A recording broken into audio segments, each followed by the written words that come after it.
మైదుకూరు నియోజకవర్గ వైసీపీ యాదవుల ఆత్మీయ మహాసభ ఫిబ్రవరి 15వ తేదీ గురువారం బ్రహ్మంగారి మఠం మండలం రేకలకుంట గంగమ్మ తల్లి దేవస్థానం నందు నిర్వహించనున్నట్లు మైదుకూరు వైఎస్ఆర్ కాంగ్రెస్ పార్టీ పేర్కొంది.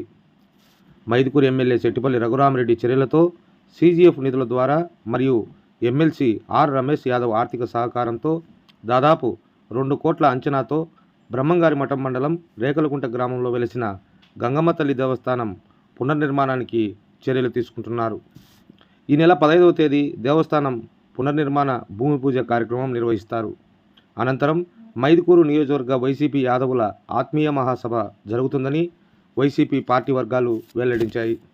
కార్యక్రమంలో మైదుకూరు ఎమ్మెల్యే చెట్టిపల్లి రఘురామరెడ్డి, శాసనమండలి సభ్యులు R Ramesh Yadav, MP Avinash Reddy, deputy CM Amjad Basha, mayor Suresh Babu, YCP నియోజకవర్గ సమన్వయకర్త చెట్టిపల్లి నాగిరెడ్డి, మండల నియోజకవర్గ వైసీపీ యాదవ నాయకులు, వైసీపీ నాయకులు, కార్యకర్తలు పాల్గొననున్నారు. ఈ కార్యక్రమానికి నియోజకవర్గంలోని వైసీపీ యాదవ సోదరులు అత్యధిక సంఖ్యలో హాజరై విజయవంతం చేయాలని కోరుతున్నారు.